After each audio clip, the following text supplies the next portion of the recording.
Hi everybody. So మనం OOPS concepts గురించి discuss చేస్తున్నాం. So OOPS concepts next topic ఏంటంటే సో ప్రాపర్టీ డెకరేటర్. ఒకసారి చూడండి, ఇక్కడ మనం సో స్టూడెంట్ అనే క్లాస్లో ఇక్కడ first name, last name, email and fees అనేది తీసుకున్నాం. ఇక్కడ ఫుల్ నేమ్ అనేది తీసుకున్నాం. ఫస్ట్ స్టూడెంట్ 1 యొక్క వాల్యూస్ ప్రింట్ చేస్తున్నాను. Print student_1 dot so first name, email,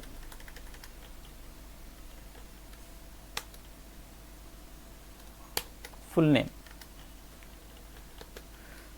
ఈ వాల్యూస్ అనేవి ప్రింట్ చేస్తున్నాను. ఓకే, సో మనకు ఒకసారి చూడండి, ఫస్ట్ స్టూడెంట్ యొక్క ఫస్ట్ నేమ్ ఏంటి, సో మాన్విత. ఈమెయిల్ ఐడి ఏంటి, Manvitha dot psychem@university.com. Full name ఏంటి, సో మాన్విత అప్పర్ కేసులో Manvitha dot space full name వస్తుంది. Okay, run this code. చూడండి, Manvitha, so Manvitha dot psychem@university.com, Manvitha dot psychem. Okay, right. అయితే ఇప్పుడు ఇక్కడ ఏం చేస్తున్నానంటే ఈ స్టూడెంట్ యొక్క ఫస్ట్ నేమ్ అనేది చేంజ్ చేస్తున్నాను. ఓకే, సో ఇక్కడ మనకి student_1 dot first name. Okay, నేను ఇక్కడ మాన్విత నేమ్ని ఇక్కడ ప్లేస్లో ఇక్కడ ఏమిస్తున్నానంటే షణ్ముఖ్ అని ఇచ్చాను. ఓకే, ఇప్పుడు నాకు స్టూడెంట్ 1 యొక్క ఫస్ట్ నేమ్ అంటే ఏమొస్తుంది, షణ్ముఖ్ వస్తుంది. ఫుల్ నేమ్ అంటే ఏమొస్తుంది, షణ్ముఖ్ డాట్ psychem అని వస్తుంది. ఈమెయిల్ ఐడి అనేది మాడిఫై అవ్వదు. ఒకసారి చూడండి, రన్ దిస్ కోడ్. మనకి ఈమెయిల్ ఐడి ఇంతకుముందు మాన్విత ఉంది కదా, మాన్వితనే ఉంటుంది. Okay, so run this code. ఒకసారి చూడండి, ఇక్కడ ఈ రెండు మాడిఫై అయినాయి. ఫస్ట్ నేమ్ అనేది మాడిఫై అయింది, లాస్ట్ నేమ్ అనేది మాడిఫై అయింది. బట్ ఇక్కడ మనకి ఈమెయిల్ ఐడిలో ఫస్ట్ నేమ్ అనేది మాడిఫై అవ్వలేదు. ఓకే, సో మాడిఫై అవ్వలేదు కాబట్టి ఇక్కడ నీకు ఈ ఈమెయిల్ ఐడిని ఎలా రాస్తున్నాం అంటే ఒక మెథడ్గా రాస్తున్నాను. ఓకే, సో మెథడ్గా రాస్తున్నాం. So def, so method name ఏంటి, email self. Okay, return. Okay, ఇప్పుడు ఇక్కడ ఏం రాస్తున్నాం అంటే సేమ్ అక్కడ ఎలా రాస్తాం అలాగే ఎఫ్ స్ట్రింగ్ ఇస్తున్నాను. ఎఫ్ స్ట్రింగ్ ఇక్కడ first name dot last name @university.com అని ఇస్తున్నాను. university.com. సో ఇక్కడ ఫస్ట్ నేమ్ ఏంటి, ఫస్ట్ నేమ్ ప్లేస్లో self dot first dot so first name dot last name, so self dot last. Okay, so ఇది remove చేస్తున్నాను.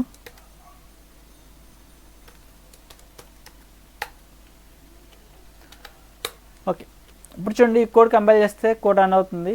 So run this code. Okay, this method కదా, మెథడ్ని ఎలా call చేస్తాం, open parenthesis closed పెరాన్సిస్తో call చేయాలి కదా.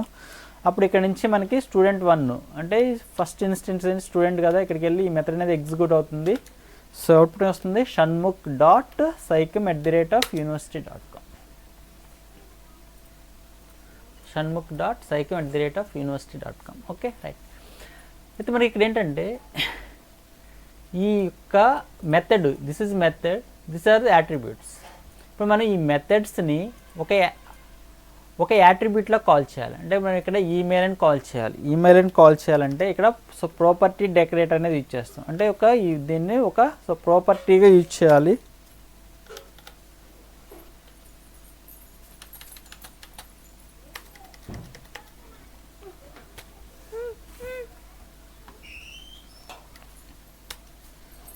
So property decorator అనేది use చేస్తాం @property. Okay, ఇప్పుడు చూడండి, కోడ్ రన్ చేస్తే కోడ్ రన్ అవుతుంది. Run this code, same output వస్తుంది. సో షణ్ముఖ్ డాట్ psychem@university.com అనేది అవుట్పుట్ వస్తుంది. ఓకే, సేమ్ నాకు ఫుల్ నేమ్ని కూడా ఇది మెథడ్ నేమ్. మెథడ్ నేమ్ని ఎలా కాల్ చేస్తున్నాం అంటే ఒక యాట్రిబ్యూట్లో కాల్ చేసుకోవాలి. యాట్రిబ్యూట్లో కాల్ చేయాలంటే ఇక్కడ సో ప్రాపర్టీ డెకరేటర్ అనేది యూజ్ చేస్తాం అనమాట. So property decorator. So run this code, same output వస్తుంది. Okay, so Shanmukh dot psychem@university.com. Okay, right. అయితే ఇప్పుడు ఇక్కడ ఏం చేస్తున్నానంటే సో ఫుల్ నేమ్కి ఫుల్ నేమ్ అంటే student_1 యొక్క student_1 యొక్క full name. So full name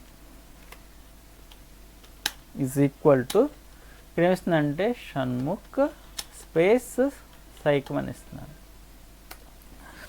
okay, so ఇప్పుడు నేను ఈ కోడ్ కంపైల్ చేస్తే మనకి ఎర్రర్ వస్తుంది. ఎందుకని ఇక్కడ ఫుల్ నేమ్ అనేది మెథడ్ నేమ్కి ఇలా డైరెక్ట్గా అసైన్మెంట్ అనేది not possible. Okay, so attribute error వస్తుంది. Run this code will get an error. So run this code. So attribute error cannot set attribute full name. Okay, right. So ఎందుకంటే దీనికి so setter and getter methods మనకి జావాలో ఎలా అయితే setter and getter methods ఉంటాయో same ఇక్కడ కూడా so setter and getter methods రాసుకోవడానికి సో ప్రాపర్టీ డెకరేటర్ అనేది ఇచ్చేస్తాం. ఓకే, ఒకసారి చూడండి ఇక్కడ. So decorator name, so full name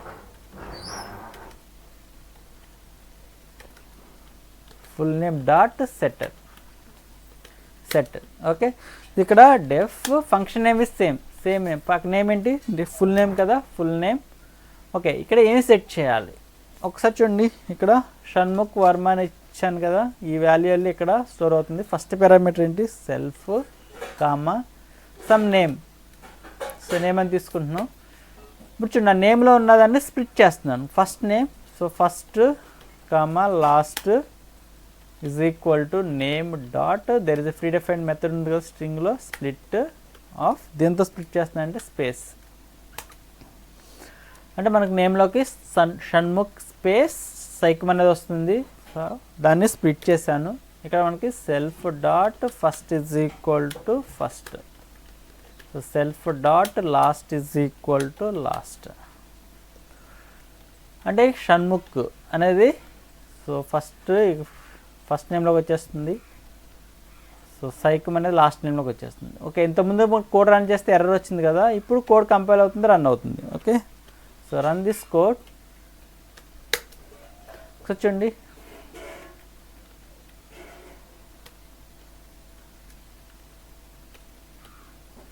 okay, so run this code. ఒకసారి చూడండి, సేమ్ అవుట్పుట్ వచ్చింది. So Shanmukh dot psychem @university.com.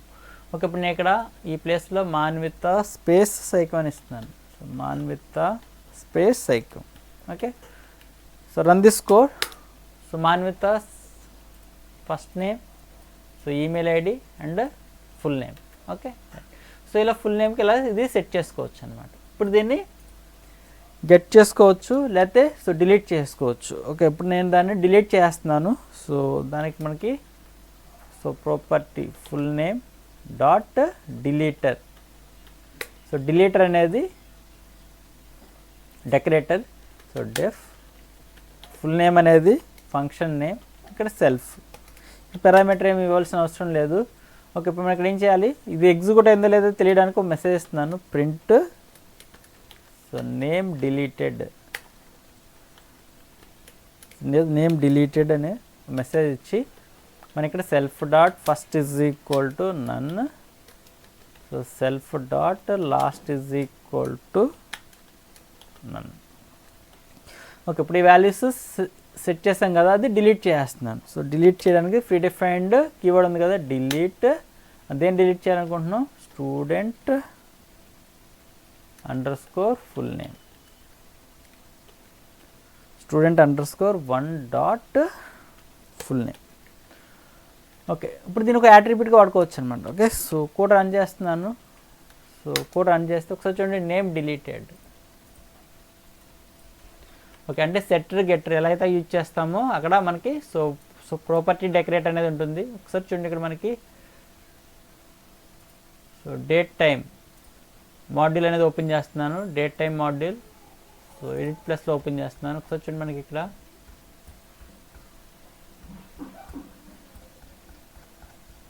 So property decorator అనేది ఉంటుంది. Date time,